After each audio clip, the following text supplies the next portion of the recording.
Analysis किए, सर्वोत्तम boom boom बोल दिया, 1000 से 1500 जाएगा, ये कर दिया वो कर दिया, कुछ नहीं आता।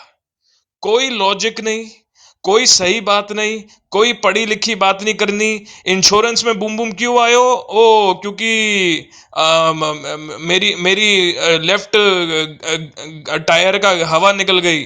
वो होनी हो कहता है कि मेरे को रात को आंख फड़क रही थी, मेरे को नींद नहीं आई, मार्केट ऊपर जाएगी। ये क्या पागलपंती है? ये कौन सा एनालिसिस है? अरे थोड़ा तो लॉजिक होना चाहिए ना बॉस। नेपाली परिवार में होनी हो जैसा बंदा अगर ये बैठकर बोल देता है कि रात को सोना नहीं, सोओगे तो मार्केट गिर जाएगी, तो तुम खुद सोचो, ये चिंता का विषय है कि नहीं है? प्रकाश पंत ने बोला ईबीएल 600 पे किलो ऊपर जाएगा, ये तो 1000 तक जाएगा, यहां जाएगा वहां जाएगा। सर्वोत्तम खरीदो 1500 जाएगा, हफ्ते में जाएगा, यहां जाएगा वहां जाएगा। विष्णु प्रसाद आके उल्टा सीधा चार्ट बना के कहता था मार्केट 6000 जाएगा। अब कह रहे क्रिप्टो पे खरीदो, ये नए अपने स्कैम लेकर अपना फंड में पैसा डालो, मेरे फंड में पैसा डालो। खुद दुबई भाग गया। इतनी हिम्मत है, आए काठमांडू में बोले, ये पता है नहीं बोल सकता क्योंकि पुलिस पकड़ लेगी, सेबॉन पकड़ लेगा कि ये तो ए टोपी बना बन्टु रहा है। ए बन्टु के गर्ने भन, सबै सेयर बेचेर भाग्ने? कह रहे बन्टु सबै सेयर बेचेर भागौँ? शेयर बेच के भागना इज नॉट द सोल्यूशन, लेकिन फंडामेंटल एनालिसिस करके, अपना रिसर्च करके, अच्छी कंपनी के शेयर में पैसा लगाना is definitely the solution. Price hike हुनु पर्यो नि त, प्राइस हाइक रोजल हुँदैन, जी, भोल्टलनेस छैन। रोजल जी, अनि हाम्रो हाम्रो हाम्रो तक्लुजीलाई ज्यान मार्ने धम्की चाहिँ कसले दियो? तक्लुजी सिधा रूपमा प्रष्ट रूपमा ठ्याक्कै भन्नुहोस् ल। आजको दिनमा त्यो बहस गरौँ, को मान्छे रहेछ आज यस्तो च्यालेन्ज दिने केले हाम्रो हान्ने बन्टुजीलाई। केले हान्ने भने ल त्यो पनि चाहियो हामीलाई ल। यो केले बन्टुको हान्छु हावा भने हो यो, खुसीले भने यो कि टक्लु बन्चरोले बन्टु भने कि विषयलाई पनि गम्भीर रूपमा लिनुपर्छ है। आजको दिनमा यस्तो विषयमा नि हामीले गम्भीर रूपमा छलफल गर्नुपर्छ। भोलि के पनि हुन सक्ने अवस्था चाहिँ छ। तर पनि त्यो कसले कहाँबाट आयो, त्यो को व्यक्तिबाट सुचारू भयो, को व्यक्ति मार्फत चाहिँ त्यो धम्की आयो, कसले अब परिचालन हान्ने गरेको हो, त्यस्ता हतियार कुन हो व्यक्तिहरूको चाहिँ पत्ता लगाउन अनि कुन आवश्यक ठाउँमा छ है। हान्ने तक्नुले त्यो ठ्याक्कै पनि कुरा चाहियो है यो हामीलाई। अँ हो। त्यो व्यक्तिहरू, विभिन्न व्यक्तिहरू समय घुसपैठ पनि भएका चाहियो छन् कहिले तक्नुजी। हान्ने।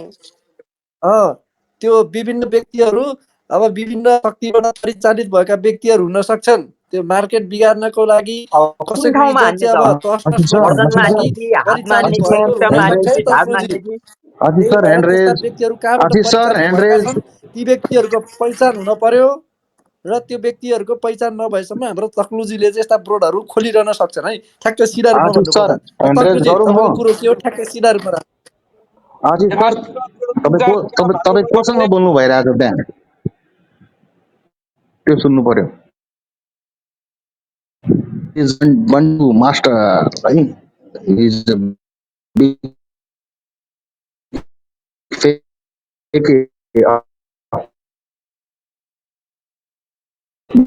मास्टर। अरे बन्टुजी, यार तुम रहने तपाईँलाई दो राहुल एक यार, नम्बरको बन्टुजी टोपी तुम्हारा मास्टर मैंने बन्टु देख तपाईँलाई अभी अभी बन्टुजी अग्रवाल आ तपाईँलाई जाएगा ना, कति ये सबसे बजेको पहले टाइम? राहुल नाचेगा। अग्रवाल आ गया, मेरा मालिक आ ए गया। तक्नुजी, देखो, तक्नुजी वॉरेन बफेट चला था, ऐसा बेवकूफ एनालिसिस मैंने जिंदगी में कभी नहीं सुना कि प्राइस कम हो गया और ठीक है, कोई दिक्कत नहीं, कितना कम नहीं होता, होल्ड इज गोल्ड। अरे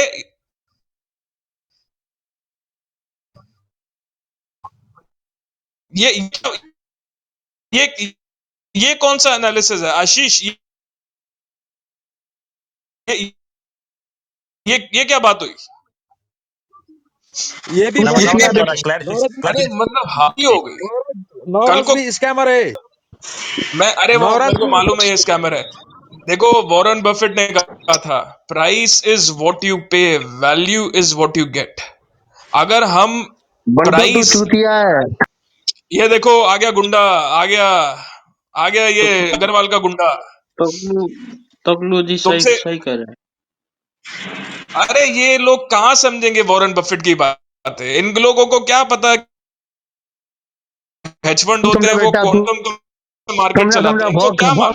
भोग कुटे भोग राजनीति हौ यो हौ यो ये ये हौ भोग भोग ये ये जो देखिए ममता ये किन पड़ा है। दिपेंद्र अग्रवाल का मालिश लाया है।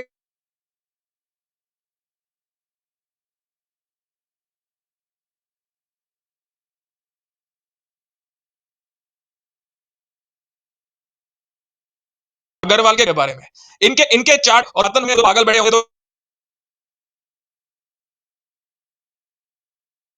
ये अबे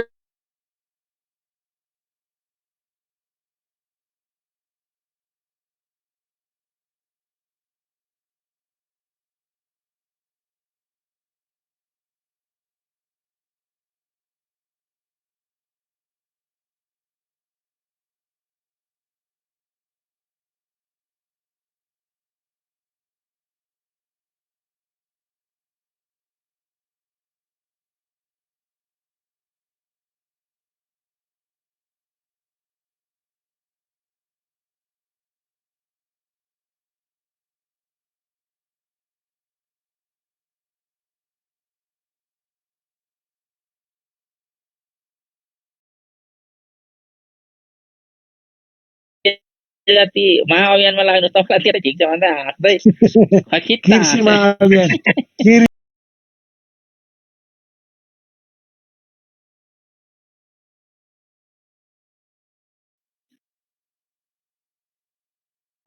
देखिए मैं आशीष जी, हाँ जी पहले तुम बोल लो यार, पहले तुम बोल लो, बीच में बोलोगे टोकोगे कोई फायदा नहीं, पहले तुम अपने मर्जी से जितना बोलना बोल लो, तू बोल कर लो तू भोग गुंडागर्दी, तू भोग दे लो तू मेरे को भोग धमकी। सुनो, तुम्हारी तुम्हारी जान की धमकियों से मैं नहीं डरता, मुझे मुझे स्वयं भगवान बचाएंगे, क्योंकि मैं सत्य के रास्ते पे हूं।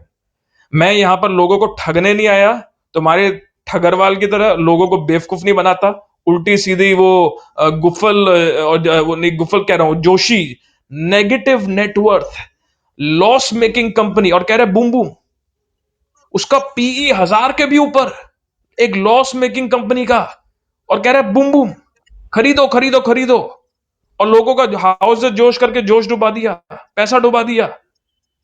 अरे थोड़ी शर्म है तुम लोगों में? अपने लालच के लिए, अपने अपने हिस्से के मोमो के लिए तुम लोगों के घर का राशन खत्म कर रहे हो। वो सब क्या बेशरम कुत्ते हैं। सही सक्नेछु अरे मर के कहां लेके जाओगे? आग लगा देंगे, बागमती में तुम्हारी अस्थियां डुबा देंगे, कहां लेके जाओगे नब्से के शहर? यही रह जाएगा सब कुछ। ए बंटू तुम दीपेंद्र अग्रवाल की फेक आईडी पेट्रोल बना के महंगा उसके है हाउस में क्यों बंटू नहीं जाता है? पेट्रोल महंगा है नेपाल का जे भनेछ राम्रो भनेछ भन्न दिउँ न यार, बिचमा नटोकाउँ न यार। Taklo is only a good person speaking in favor of small investors. Other all are package. Yes you are the correct. Gayatri ji, आप एक बात सुनिए, अभी प्रकाश पंत आ जाएगा, ठीक है, पी पा के, फिर वो बोलेंगे सर्वोत्तम 1500, ईबीएल 1000, वो बीच में वो कोई वो ऊर्जा कंपनी साहस SCB, पता नहीं कौन सी, SCB, SCB 1200, GBL 700. हाँ, और फिर कहते हैं I never tell anyone to bye finish. Finish, अरे हर दिन आके बोलते हैं और फिर कहते हैं मैंने तो नहीं बोला। क्या क्या बेवकूफी है ये?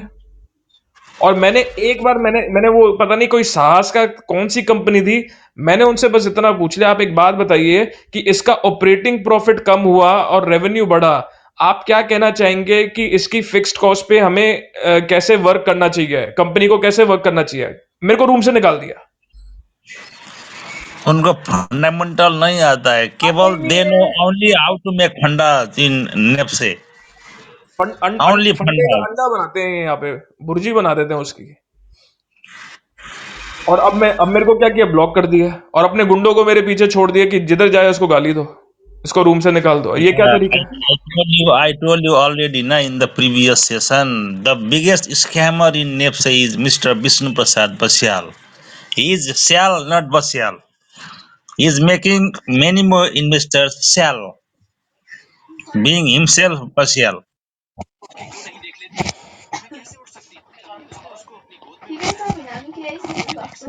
बोलिए बोलिए मंत्री जी, आप आए हैं, ये मंत्री वही आदमी है जो अलग अलग फेक ए आईडी से भाई जाकर, भाई मुझे मोड़ दे भाई यार। मैं बात नहीं करूंगा।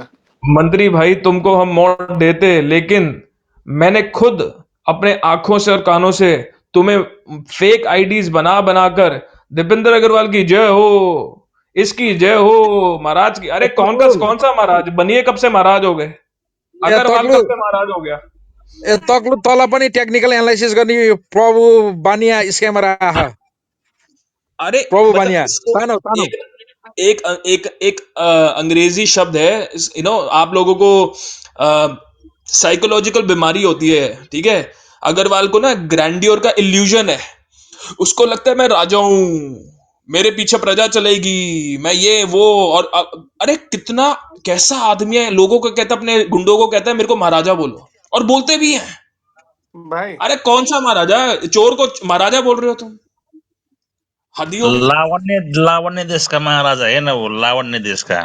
अरे बंटू, उल्टा सर तेरे को जो कोतवाल आदमी को अभी जाता तेल है। लगा रहा है ना, देखो देख बंटू, तेरे को जो आदमी अभी तेल लगा रहा है ना नीचे से, वैसे ही आदमी है वहां महाराजा को तेल लगाने वाला।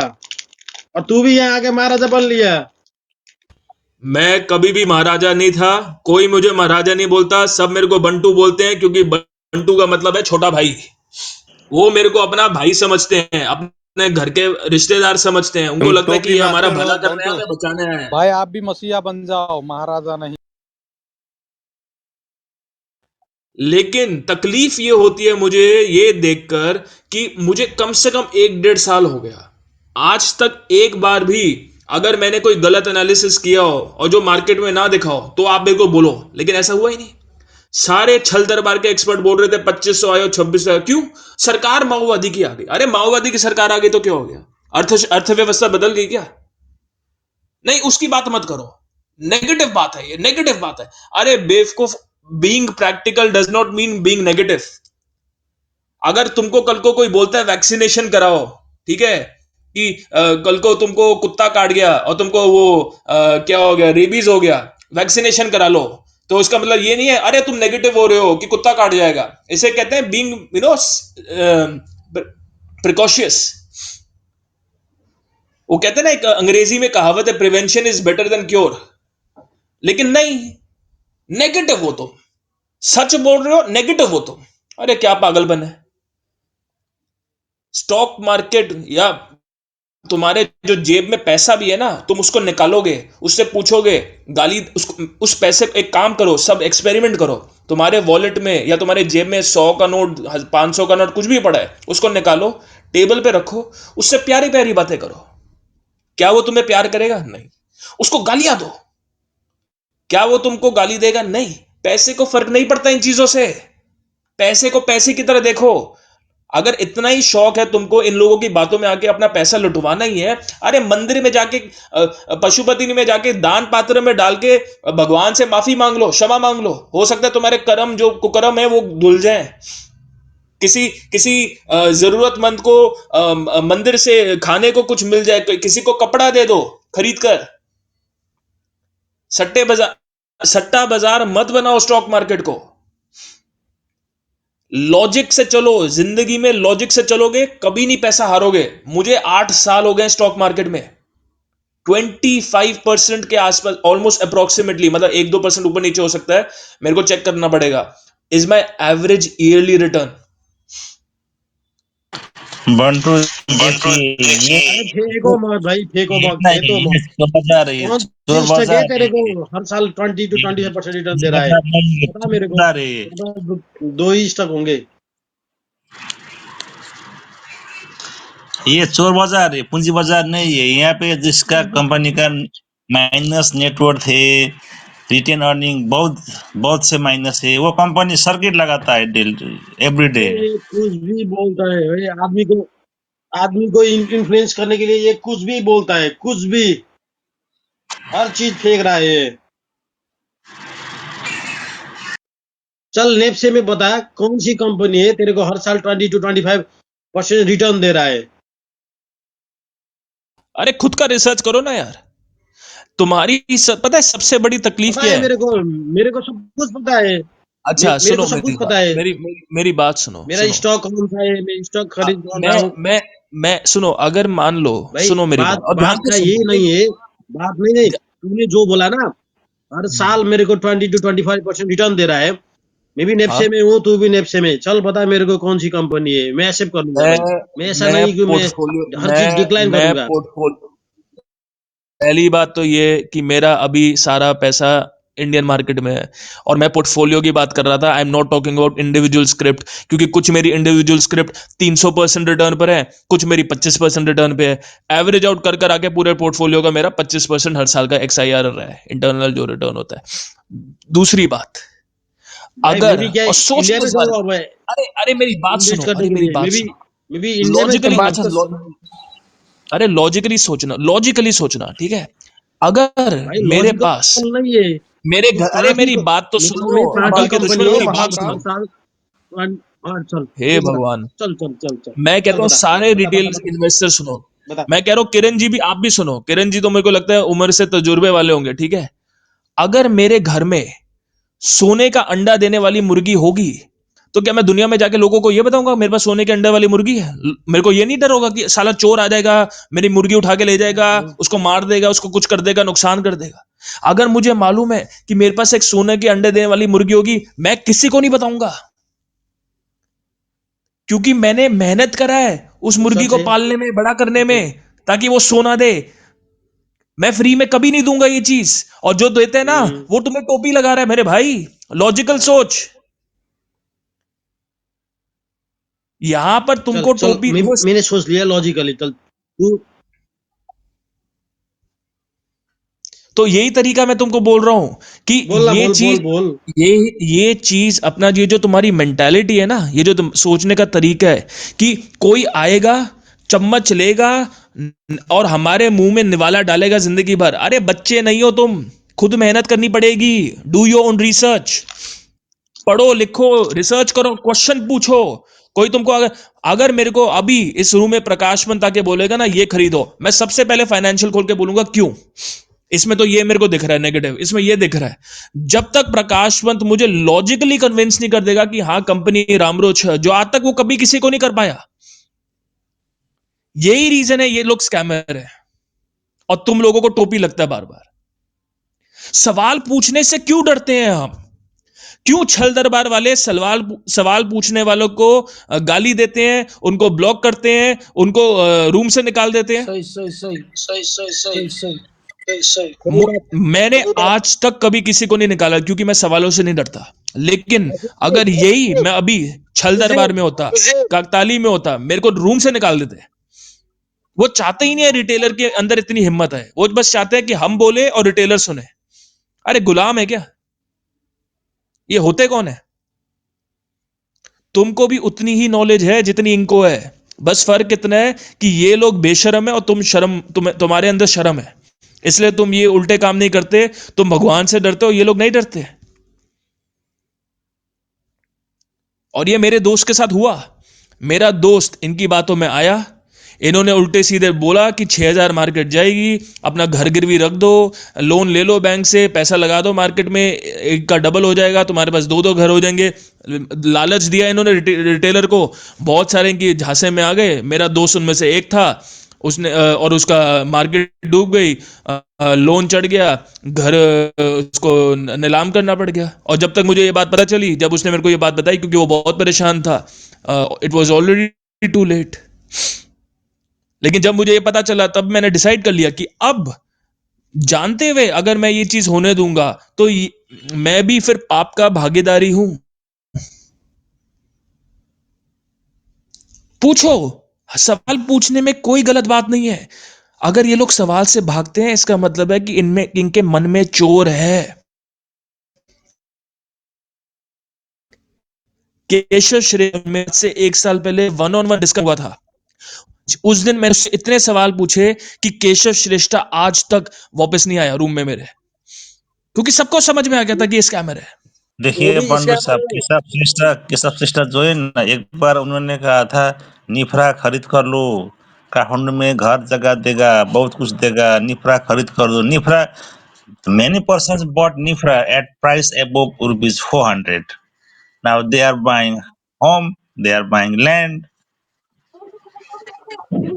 आशिष सर, एउटा उहाँलाई नि आरोप लागेको छ त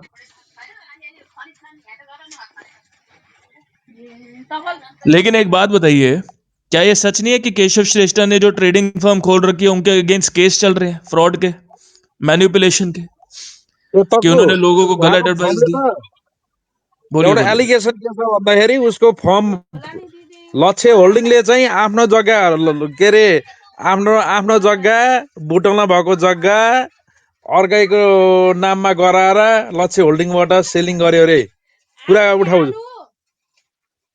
लक्ष्य होल्डिङले किन्यो अरे आफ्नो जग्गा घुमाइ फिराइ गरेर स्क्याम गरेछ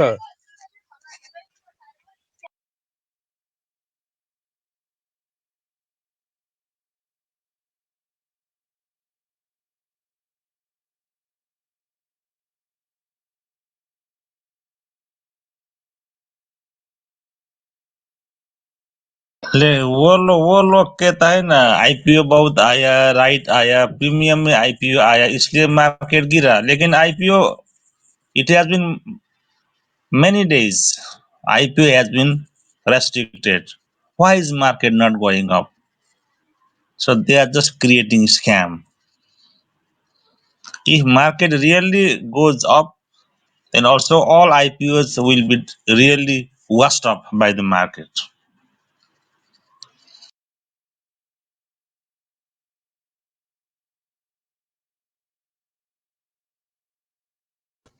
एमके जी माथे हो यार, एमके जी कितना अच्छा बोलते हैं, उनको इतनी नॉलेज है, लेकिन पता नहीं क्यों एमके जी डरते इतना क्यों है। आइए एमके जी माथे आइए। एमके जी जैसे लोगों को ऊपर होना चाहिए, और नबराज जो नीचे बैठा हुआ है उसको ऐसे ऐसे लोगों को नीचे ही रहना चाहिए। नबराज तुम भी मेहनत करो, पढ़ो लिखो, चीजें समझो, हम तुम्हारा साथ देंगे, लेकिन ऐसे नहीं कि आधे ज्ञान के साथ कुछ भी आके बोल दोगे होल्ड इज गोल्ड, कितना कम नहीं होता, प्राइस कम हो जाता है, कितना कम नहीं होता। ये क्या बेवकूफी है? ऐसे ऐसे बचाओगे तुम रिटेलर को? ऐसे पैसा कमाओगे मार्केट में? आइए एमके जी माथे, एमके जी वेलकम वेलकम। एमके जी आप इतने अच्छे समझदार नॉलेजेबल आदमी है, आप जैसे लोगों को तो यहां पर बोलना चाहिए।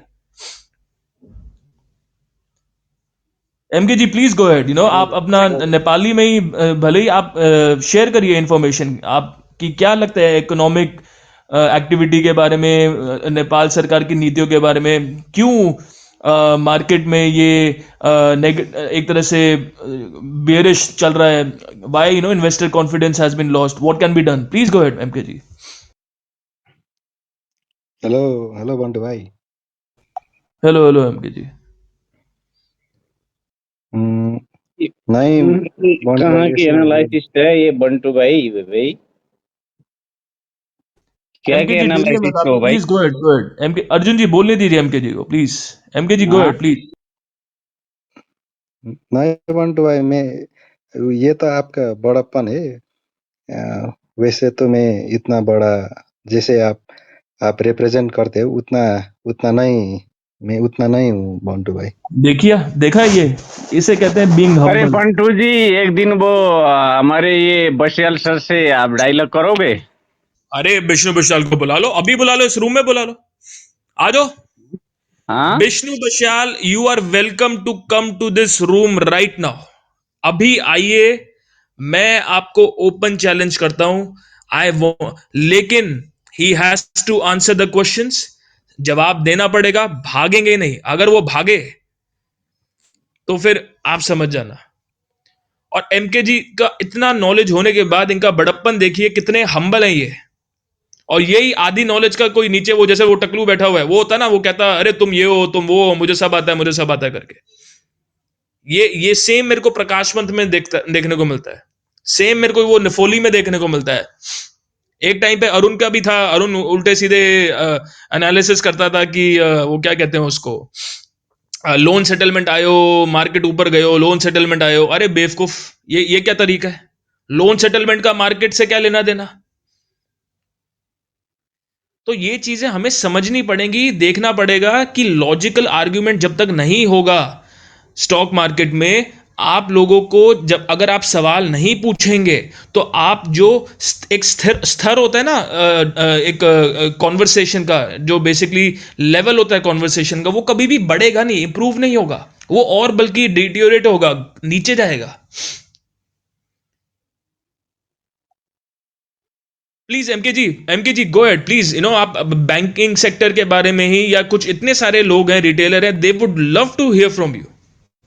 गो ahead, share your opinion, it's fine, कोई दिक्कत, डरने वाली जरूरत नहीं है। आप अगर कोई सवाल आएगा भी, be confident in your approach, please go ahead. ठिकै छ बन्टुजी। म नेपालीमै बोल्छु नि त भन्नाले अब हिन्दी अब मलाई त मेरो अडियन्स चाहिँ बन्टु नै लाग्छ होइन। मलाई अरूभन्दा पनि बन्टु भाइले चाहिँ बुझेको ठिक हो मैले गरेको भनाइहरू। तर अब होइन न धेरै एमपी सर यता सुन्नु न, बन्तुले चाहिँ के भन्छ नि सधैँ नेगेटिभ मात्र प्रिन्ट गर्छ कि उसलाई न पोजिटिभ भन्न आउँछ होइन, न भोलि गएर चाहिँ के भन्छ नि ग्रोथवाला कुराहरू चाहिँ भन्न बन्टुले त आउँछ। सबै एनालाइसिस्टहरू सबै कसैलाई पनि नलेज छैन आफू बाहेक भन्ने कुराहरू गर्छ। कस्तो कुरा हो यस्तो? ऊ बाहेक कोही पनि छैन, तर के भन्छ नि ऊ यहाँतिर बाहेक प्रकाश पन्त त्यस्तै भन्छ, नवराजी त्यस्तै, ऊ हाम्रो बस्याल त्यस्तै हो। छोक छ को ऊ भन्दा आफै नै सबैभन्दा ऊ जो कि उसलाई आफैलाई थाहा छैन, खालि अलिअलि त्यो भेर छ होइन, कुनै एउटा पार्टीको बन्टुलाई थाहा कुनै छैन एउटा भन्ने पार्टीको कुरो वर्डमा ऊ बन्टुले राम्रो होला। एनालाइसिस गरिरहेछ नि त, सबै फाइनेन्सियल यसो छ, स्पेसले राम्रो बन्टुलाई थाहा एनालाइसिस छैन गरिरहेछ। भन्ने कुरो चाहिँ तपाईँको पनि व्याख्याहरू रङ छ। तपाईँ केही क्वेसनमा हाल्ला गरिहेर्नु, तपाईँ चाहे हाइड्रोको भन्नुहोस्, चाहे नन लाइफ होइन भन्नुहोस्, चाहे तपाईँ अहिले मोटर त्यो छ है। हुन्छ नि सर।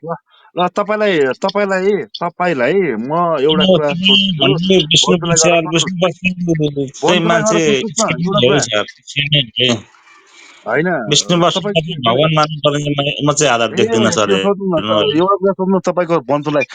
मार्केट मार्केट कहाँ गएर छ? मार्केटको के भन्छ मार्केट सेन्टिमेन्ट कहाँ गएर छ? ल एकचोटि सोध्नुहोस् न। मार्केट सेन्टिमेन्ट के छ? You can ask yourself. You are also here. He is also here. You can ask yourself. A market sentiment के छ भन्नु न। मार्केट सेन्टिमेन्ट के हिजो जस्तो त्यो पेपर वर्कमा चलाएको छ र अहिले त तपाईँ के भन्छ नि मलाई मन परेन भने त मसँग 1000 किताब छ नि म अझ थपेर 2000 5000 किताब सेल गरिदिन्छु थपेर। यति क्यापेबिलिटी छ। अनि मन लाग्यो भने त 1000 क्यापिटल छ भने 1000 किन्ने क्षमता छ भने म 10000 किन्ने क्यापिटल म गेन गर्न सक्छु। किनभने अनलाइन सिस्टम छ। ला दे न दे तेरो टिएमएस। हिजो र आज भनेको कुरा फरक छ नि। त्यही एउटै कुरा मात्र त्यो ल्याङ हानेर गर्ने। हिजोले जो गल्ती गर्यो त्यही मात्र त्यो घन्टी बजाए जस्तो बजाएर चाहिँ के भन्छ नि मार्केट चल्छ र मार्केटको स्ट्रेन्थ मार्केटको विकनेस नबुझेको मान्छे हामी हौ र। यो बन्तुले मात्र बुझाएको छ र। यो क्लब हाउसमा 1-1.5 वर्षदेखि बसेको मजाले सुनेर बसेको मान्छे सबैलाई थाहा छ मार्केटको स्ट्रेन्थ के हो, मार्केटको विकनेस के हो। चलो ल अब मैं सोध्नुहोस् बोलूं मैं 1.5 साल पहले तुम्हारे जब छल दरबार के एक्सपर्ट्स थे ना, तो छोड़ो ना 1.5 वर्ष बाद तुम्हारा अरे अब तेरे ना बाबू ना का ना 1.5 वर्ष ना बाद ना ना ना ना ना 1.5 वर्ष बोलूंगा बाद 1.5 साल पहले की अभी बात, आज की का बात बात भी करो। बोलूंगा, आज की बात भी बोलूंगा। देखो इधर देखो इधर आज सुनो। डेढ़ हाँ, डेढ़ साल का बात नहीं करो। 1.5 साल पहले का बात 1.5 भी साल करूंगा, पहला 6 महीने पहले का बात भी करूंगा, आज का बात भी करूंगा। तुम गुंडों को अच्छे से समझता हूं मैं, तुमको किसने भेजा है। तेरा ताऊ को गुंडा ये साथी। ये आदिन जो है ना, आदिन इससे पूछो, जब हैथवे का बात हुआ था ये भी आया था रूम में, क्या बोला था मैंने उस वक्त भी, कोई बड़ी बात नहीं, 6 महीने के अंदर अंदर ये 1000-1500 चला जाएगा। ये आदिन आया था कि बंटू भाई, अरे ऊपर जाएगा तो अच्छी बात है ना। मैंने कहा ऊपर तो जाएगा, नीचे कब आएगा ये नहीं बताएगा, क्योंकि मैन्युपुलेटेड स्क्रिप्ट है। तब प्रकाश मंत्री क्या बोला था, 360 पे बेच दो बेच दो बेच दो, क्यों बोला? वैसे तो हमेशा कहता खरीदो। कब बोला उसने, प्रूफ है। अरे प्रकाश पंत ने बोला था रूम में छल दरबार में सबको 360 पे बेच दो, क्योंकि अंदर की खबर थी, पता था उसको ऊपर जाने वाला है, और जैसे ही ऊपर आएगा खरीदो खरीदो खरीदो करके डंप करके निकल जाओ। और वही हुआ, 1000 पे गया, डंप किया, रिटेलर फंस गए, पैसा अपना उठा लिया, अब वो बैंक के पास जाएगा, प्लेज करेगा, लोन उठाएगा सस्ते रेट पर और अपने दूसरे प्रोजेक्ट बिजनेसेस में लगाएगा। फंसा कौन? रिटेलर। और तुम लोगों ने वॉल्यूम बनाया।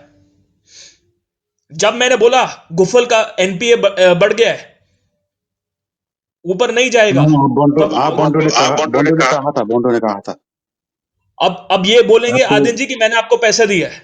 नहीं ये हाथवे इतने हाथ और बात तो मुझे नहीं पता, लेकिन हाथवे के लिए बोला था यार बंटू ने यार। वो सही बात है। आदिन जी, आप मानोगे मैं हाथवे में 100% सही था, क्योंकि मैं अकेला था उस वक्त जिसने सीना ठोक के कहा था 6 महीने के अंदर अंदर ये शेयर 1000 के ऊपर जाएगा, जब 300 पे था, और 2 महीने में गया। ठीक है वो बात ठीक है। और बात के लिए मैं जानता नहीं, लेकिन हाथवे के लिए आदिन बोला जी, था यार, बंटू ने बोला था। सर्वोत्तम में प्रकाश पंत, लक्ष्मी, नफोली, सब ने बोला 1000 पे 1500 जाएगा। मैं अकेला उधर आया, मैंने फाइनेंशियल देख के बोला नहीं जाएगा, नहीं गया। ए ए ए दीपेंद्र, ए अरे ए रुको गुंडो, अरे रुक जा गुंडे, रुक जा, रुक जा, करेक्ट तेरे वर्ड्स। मालिक को भी धोऊंगा मैं, मेरे किसने को पता है कहा, तू नहीं किसका कहा गुंडा है। बंटू से जाएगा। तेरे दीपेंद्र देखो अग्रवाल को भी धोऊंगा मैं। टकलो तेरे अग्रवाल को सुन, तेरे तुमको अग्रवाल को मैंने कभी ओपन किसने नहीं चैलेंज दिया बोला था बंटू से 2200 पे प्री जाएगा। मार्केट। टकलो रुको, मेरा बात सुनो। हाँ किसने कहा बोलो। पंडित से नहीं जाएगा? पंडित से जाएगा तो प्रकाश पंडित किनेगा बोला था। प्रकाश पंडित ने नहीं क्या कहा था कि ये स्टॉक पंडित से जाएगा? प्रकाश पंत ने प्रकाश सबको पंडित बोला ने था नहीं कहा था। 360-70 पे कि तकलो मैंने हैथवे बेच दिया है, देखो, तुम भी बेच दो। प्रकाश पंडित झूठ बोला था उसने, झूठ। प्रकाश पंडित ने ये बोला था कि ये मार्केट ये सर्वोत्तम पंडित से जाएगा तो मैं 50 कितना किनूंगा बोला था। प्रकाश अरे पंडित ने ये सर्वोत्तम नहीं पे बोला पंडित प्रकाश से पंत ने जाएगा, बोला था कि 1000 पे नहीं है, बोला ये था। 1500 तक जाएगा, ए मैं और खरीदूंगा। छोड़ो छोड़ो 1000 पे भी खरीदूंगा, 1500 पे और खरीदूंगा। ये 1500। ये क्या झगड़ा करने के लिए आए हो? अरे क्या नफसे झगड़ा यार, करने तुम में रहने आए दो हो? यार, सबको प्रकाश मालूम है पंडित छह ने नहीं दरबार में बोला क्या था, बोला था निफोली ने, नहीं प्रकाश बोला पंत था। ने और प्रकाश पंडित लक्ष्मी ने ने, ये सबने बोला क्या था, बोला था? ये सर्वोत्तम पंडित से जाएगा तो मैं 50 कितना किनूंगा बोला था। अच्छा, तुम ये मतलब 1000 पे नहीं किनूंगा, 1500 पे किनूंगा। ज्यादा स्मार्ट समझ रहे हो अपने आप को। महंगे में और खरीदूंगा, सस्ते में नहीं खरीदूंगा। अरे किसको पागल बना रहे हो? उल्टे सीधे फॉल्स तुमने टारगेट दे दिया कि 1500 जाएगा, चलो चलो खरीदो खरीदो खरीदो करके। तुमको था बेचने का, तुमको था कि पता था कैश डिविडेंड डिक्लेयर होते ही नीचे जाएगा। बेचो बेचो, वॉल्यूम क्रिएट करो। कैसे? लोगों को बोलो खरीदो। हमेशा प्रकाश मंत्र ने उल्टी बात करी। कोई नहीं ईबीएल बोला बोला था, 600 पे तुम खरीदो, बकवास नीचे करते गया। हो। हैथवे बोला सुनिए 360 में बेचो, सुनिए ऊपर गया। पाटन स्कूल का ये सर्वोत्तम पागल बोला खाना है 1000 ना, पे खरीदो, नीचे पाटन गया। स्कूल का पागल खाना हमेशा में उसने उल्टी आओ, बात करी है। तुम्हारा जीबीएल में भी उपचार हम करा, करेंगे। हर किसी में किया। बंटू, अरे तुमको तकलीफ तुम हो रहा है, आओ तुमको आओ आओ तकलीफ हो आओ। रहा है, क्योंकि तुम्हारे ओ मालिक बंटू, को हम घसीट रहे हैं। तुम तुम्हारे आओ, मालिक को उसकी औकात दिखा रहे हैं। तुम आओ, तुम्हारा पाटन हॉस्पिटल में उपचार करेंगे। ये देखा, पाटन आ गए हॉस्पिटल ना? में यही फ्री करना उपचार चाहते हो करेंगे। तुम। तुम सत्य से डरते तुम्हारा हो, मेंटल सत्य से। स्टेबिलिटी अच्छा नहीं प्रकाश है। पंत ने मेरे को 2200 पे बोला था, तुम्हारा मार्केट 2700 तुम्हारा जाने वाला है, रामदो तुम्हारा 6। मैंने कहा था प्रकाश स्टेबिलिटी पंत अच्छा जी, नहीं है। इकोनॉमिक तुम बोल इंडिकेटर्स आर सकते नॉट हो लुकिंग तो हम गुड। भी बोल सकते हो, तुम्हारा Forex स्टेबिलिटी reserve is अच्छा at a नहीं है। decline, तुम्हें investment is at पागल a खाने में decline, जाना GDP is चाहिए। contracting। पागल खाने में बट जाओ, प्रकाश पंत पागल ने खाने कहा का नहीं, पैसा तुमको रूम हम से वसूल निकाल लेंगे। दूंगा, सच ओ मत बोलो। बंटू, जाओ जाओ जाओ, तुमको पातन हॉस्पिटल में जाओ, अरे पता तुम्हारा है क्या है पैसा हम तुम्हारा वसूलेंगे। तुम्हारा पता है क्या है? ये डाउन टू द बागमती अब होता है बागमती में। उसले तक्लुले राम्रो कुरा त गरिरहेछ। त्यो केही फन्डामेन्टल छैन, केही छैन, जिरो इन्भेस्ट छ त्यो गुफल। त्यो हिजो पनि दिपेन्द्रलाई कसले भन्दै थियो, अब यो सेलमा आछ, यो चाहिँ सेल हो, 41,000 राखिरहेछ 2 बजीतिर पिएफएल। अनि चाहिँ यो सेलमा आछ सबै। अब तपाईँहरूले बाई गर्नु भएको छ, गलत हो भनेर एकजनाले भनेको थियो, सिधै ब्लक हानेको थियो। अरे सवालों से डरते हैं ना, अँ क्योंकि पता है जब सवाल रिटेलर पूछेगा, इनके जो झूठों का किला है, जो उन्होंने किला बना रखा है, वो गिर जाएगा। जैसे वो रेत में होता है ना, वो बच्चे वो जो कैसल बनाते हैं, वो किला बनाते हैं, और वो फिर एक लहर आती है, वो किला ढह जाता है। बस वो लहर ही हमारे सवाल हैं। और ये इनका जो रेत का किला है ना, ये नेप्से एक्सपर्ट का, ये ढह जाएगा। नहीं और इनको पता नहीं है। एक बात ऐसा है क्या तकली जी, जैसे कि ये लोग क्या समझते हैं कि 300 में वो लोग खरीद रहे हैं, वो लोग तो 200 में खरीद रहे हैं ऑलरेडी। तो वो 400 तक तो लेकर जाके 400 तक, अब ये 600 तक लाने में तो तकलीफ नहीं आता है।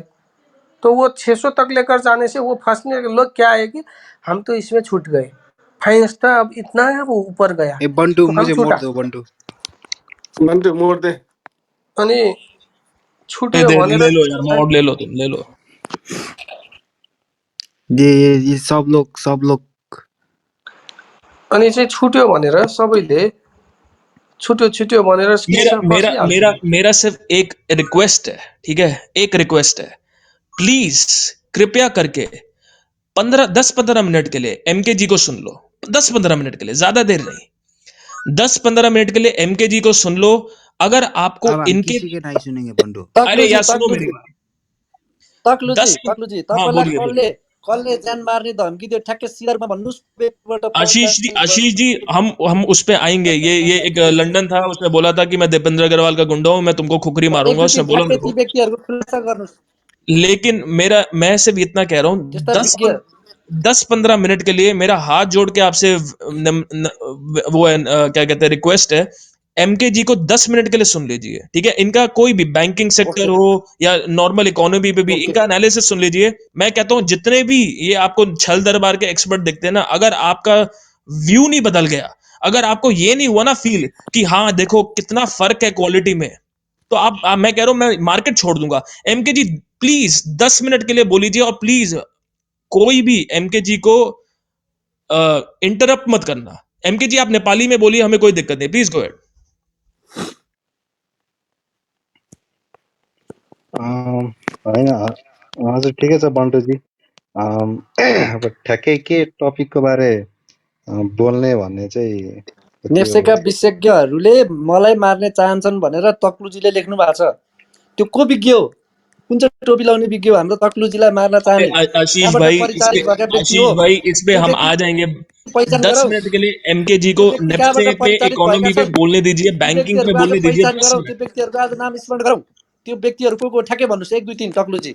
ती व्यक्तिहरू को हुन्? विज्ञहरू ल ठ्याक्कै भन्नुहोस्। मैं कह रहा हूं आशीष 10 मिनट बाद शुरू करेंगे। 10 मिनट के लिए एमके जी को बोलने दीजिए, रिटेलर को सुनने दीजिए, उनको फर्क समझ में आना चाहिए एक क्वालिटी इन्वेस्टर एनालिसिस में। और ये जो उल्टे सीधे आ जाते हैं ना, ये नबराज जैसे टकलू टाइप की, होल्ड इज गोल्ड करते हुए, 10 मिनट बोलने दीजिए। उसके बाद हम इसी टॉपिक पे आएंगे कि किसने बोला था, क्या बोला था। एमके जी प्लीज 10 मिनट्स के लिए your opinion on economy, NEPSE and the banking sector, please go ahead. और कोई इंटरप्ट ना करना प्लीज।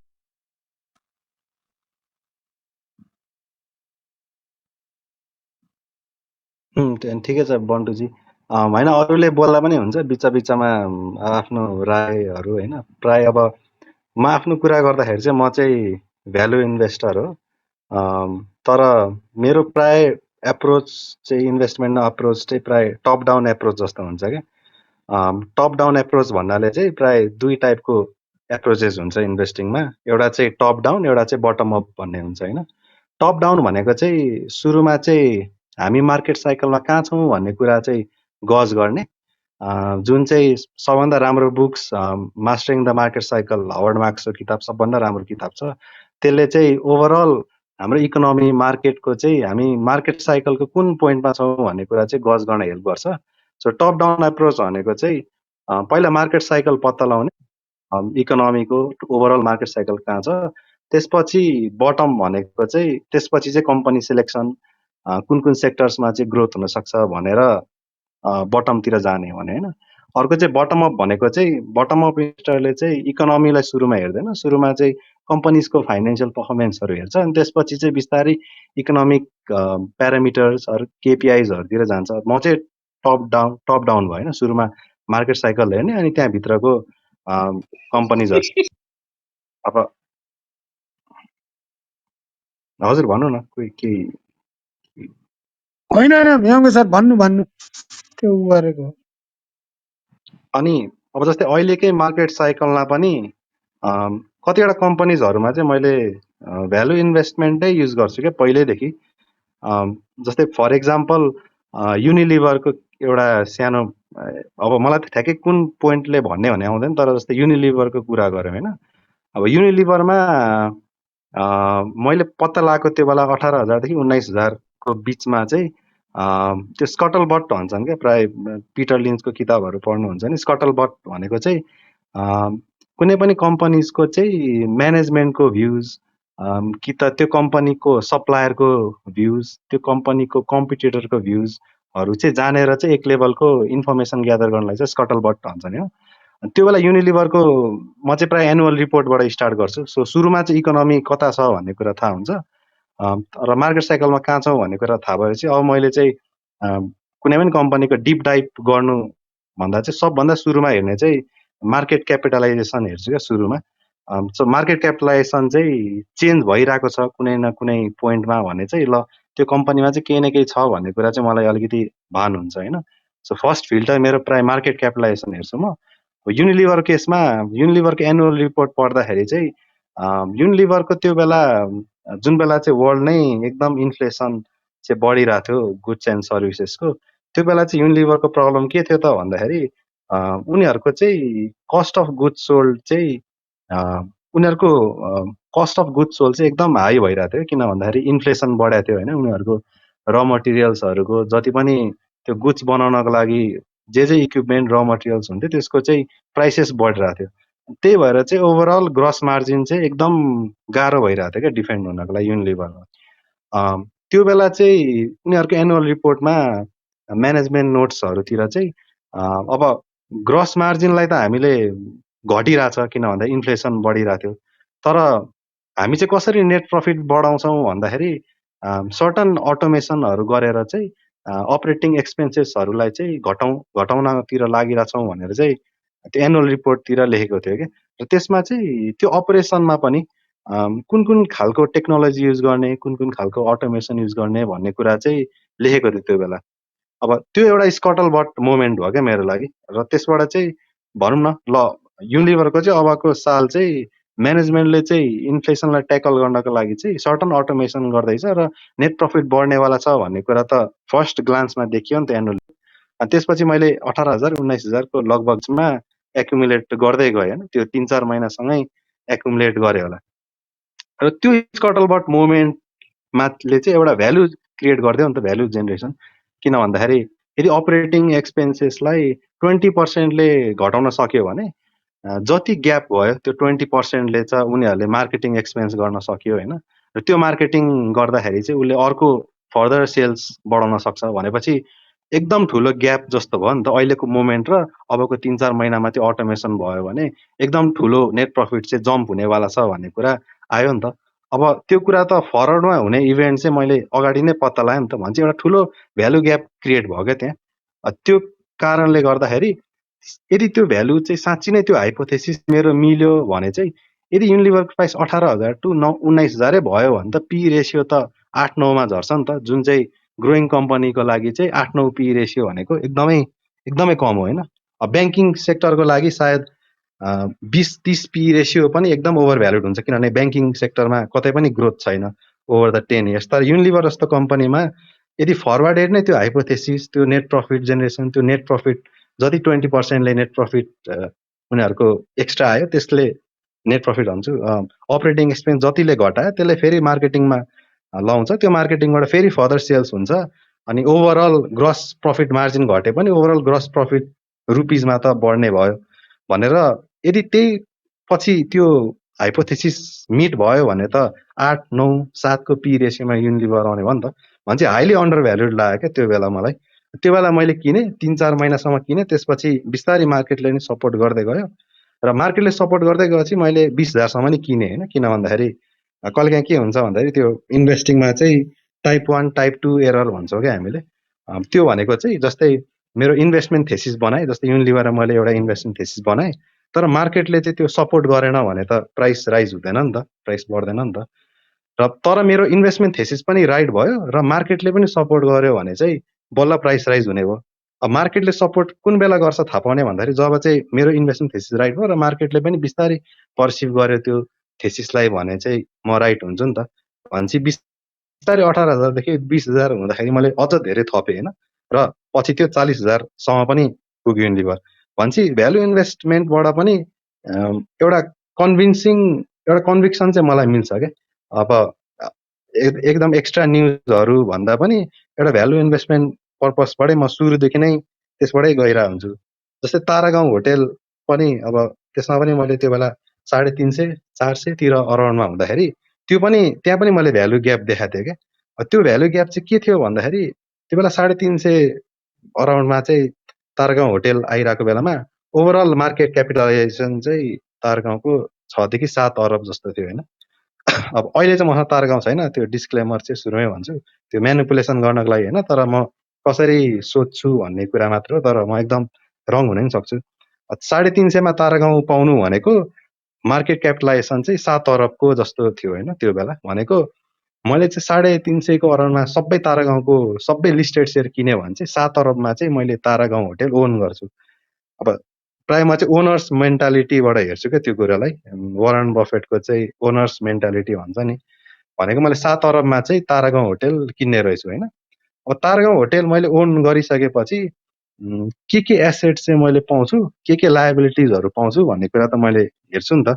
र त्यो बेला तारागाउँ होटेलको 150 रोपनीको त्यो जग्गाकै विवाद आउनुभन्दा अगाडिको त जग्गाको भ्यालुएसन नै सायद 14-15 अरब नै पुग्छ होला होइन। भनेपछि मेरो ह्युज एउटा मार्जिन अफ सेफ्टी चाहिँ त्यहाँ मैले पाएँ, किनभने मैले त्यो ल्यान्डको भ्यालुएसनै उसको एक्चुअल मार्केट क्याप भन्दा बेसी छ नि त। त्यो भन्नाले मैले ठुलो मार्केट त्यहाँ एउटा मार्जिन अफ सेफ्टी त्यहाँ पाएँ, जुन चाहिँ भ्यालु इन्भेस्टमेन्टको एउटा कोर प्रिन्सिपल पनि हो। अब मैले मार्जिन अफ सेफ्टी पाएँ, त्यो बेला तारागाउँ होटेलले free cash flow, yearly free cash flow चाहिँ 30 करोड जस्तो चाहिँ आइरहेको थियो। अब प्राय भ्यालु इन्भेस्टमेन्टमा एउटा फ्लोट भन्ने टर्म छ क्या। फ्लोट भनेको चाहिँ जस्तै मैले फ्री क्यास फ्लो जेनेरेट गरेँ, त्यो फ्री क्यास फ्लो जेनेरेट गरेर त्यही फ्री क्यास फ्लोलाई इन्भेस्ट गरेर मैले फर्दर ग्रोथ एचिभ गर्छु नि त। भनेपछि 30 करोडको त्यो फ्री क्यास फ्लो यदि मैले इन्भेस्टै गरिनँ एज अ तारागाउँ होटेल, मैले चाहिँ फिक्स डिपोजिटमा मात्र हालेँ भने पनि त्यसले चाहिँ अर्को 10% को चाहिँ यिल्ड जेनेरेट गर्छ होइन, विच इज 3 करोड। अब मैले तारागाउँ होटेल चाहिँ 6 अरबमा पाइरहेको छु, 7 अरबमा पाइरहेको छु। मेरो जग्गा 15 अरबको छ र 30 करोडको फ्री क्यास फ्लोलाई नै मैले कम्पाउन्ड गरेँ, ग्रोथ कहीँ पनि हालिनँ र ब्याङ्कमै मात्र हाल्यो भने पनि त त्यसले चाहिँ मेरो 5-6 वर्ष सर्टन 5-6 वर्षमा त मैले जति तारागाउँ होटेल किन्न नलाएँ 7 अरब त्यो त मैले रिटर्न ब्याक पाएँ नि त। भनेको मतलब चाहिँ मेरो रिप्लेसमेन्ट कस्ट थ्योरी चाहिँ त्यहाँ भ्यालिड भयो होइन। त्यो केसमा मलाई तारागाउँ होटेल चाहिँ एकदम अन्डर भ्यालिड लाग्यो।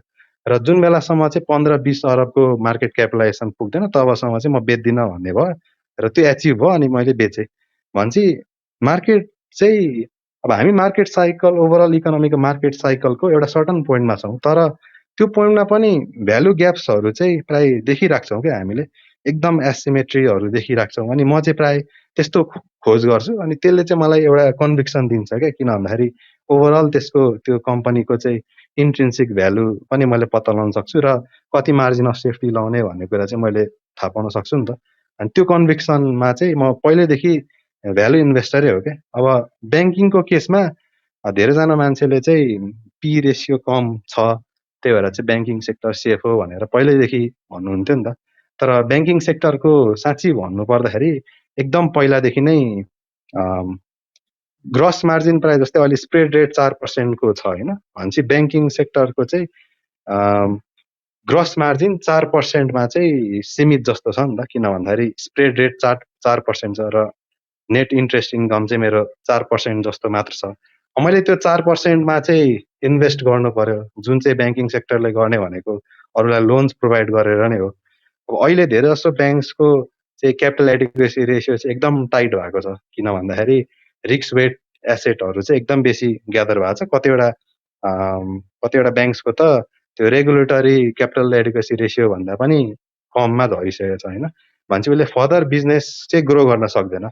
जुन बेला ओभरअल मेरो 4% को स्प्रेड रेटले नै मेरो क्याप लगाइदिएको छ मेरो ग्रोथमा र क्यापिटल एडिक्वेसी रेसियोको प्रब्लम आएको छ भने चाहिँ यस्तो बेलामा चाहिँ हामीले भन्छौँ नि, जस्तै पी रेसियो चाहिँ सपोज भनौँ न ब्याङ्किङ ओभरअलको पी रेसियो चाहिँ 30-40-20 भयो भने पनि त्यो एकदम ओभर भ्यालुड हो क्या। किन भन्दाखेरि पी रेसियो चाहिँ जहिले पनि ग्रोथले फ्याक्टर इन गर्छ नि त।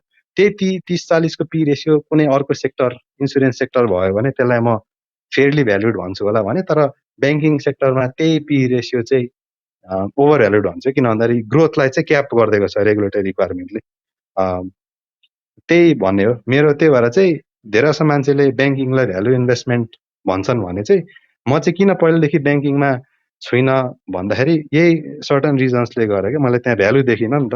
सो भ्यालु चाहिँ पी रेसियोले मात्र डिटरमाइन हुँदैन, कुनै पनि स्टकको underlying fundamentals, underlying business model, underlying liabilities, assets र फ्री क्यास फ्लोबाट पनि गज गर्न सकिन्छ है कतिवटा कुराहरू।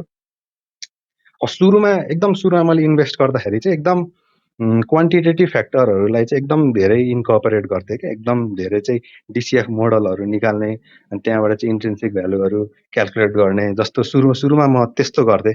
बिस्तारै पिटर लिन्चकै किताबहरू पढ्दै गएपछि चाहिँ बिस्तारै क्वालिटेटिभ फ्याक्टरहरू चाहिँ मैले लिन थालेँ क्या आफ्नो इन्भेस्टमेन्टमा। फर एक्जाम्पल क्वान्टिटेटिभ फ्याक्टरहरू चाहिँ कहिलेकाहीँ एकदम मिसइन्टरप्रेट हुँदो रहेछ क्या, किन भन्दाखेरि क्वान्टिटेटिभ फ्याक्टर जस्तै डिसिएफ मोडल लाउँदा पनि त मैले सर्टन हाइपोथेसिस एजम्सन गर्छु नि त।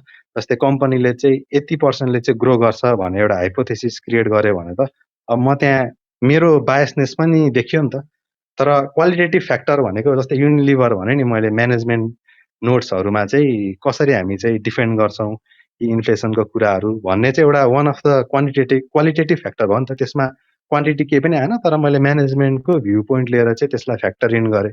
अनि अहिले चाहिँ धेरै जसोमा चाहिँ म क्वालिटेटिभ फ्याक्टरहरू इन्कर्पोरेट गर्छु क्या। अब क्वालिटेटिभ फ्याक्टरहरू हेर्ने चाहिँ अब डिफ्रेन्ट उहरू हुन्छन्, जस्तै ओभरअल इन्डस्ट्रीको चाहिँ के रिस्क छ, के अपर्च्युनिटी छ भन्नको लागि चाहिँ मैले स्वट एनालाइसिस गर्छु होला होइन। सिमिलरली कुन एक्सटर्नल फ्याक्टर्सहरूले चाहिँ त्यो बिजनेसलाई चाहिँ एफेक्ट गर्छ भन्ने केसमा चाहिँ म पेस्टल एनालाइसिस गर्छु होला होइन। त्यसको चाहिँ कुनै पनि कम्पनीमा जस्तै पोलिटिकल रिस्कहरू के हुनसक्छ, इन्भाइरोमेन्टल रिस्क के हुनसक्छ, लिगल रिस्क के हुनसक्छ। फर एक्जाम्पल ब्याङ्किङ सेक्टरलाई हेर्ने हो भने सर्टन लिगल रिस्कहरू हुनसक्छ नि त, जुन चाहिँ राष्ट्रिय ब्याङ्कले चाहिँ हरेक मौद्रिक नीति समीक्षामा ल्याइदिन सक्छ। अनि ती फ्याक्टर्सहरू क्वालिटेटिभ फ्याक्टर्सहरू हुन् क्या, त्यसलाई चाहिँ म क्वान्टिफाई गर्न थालेँ क्या बिस्तारै।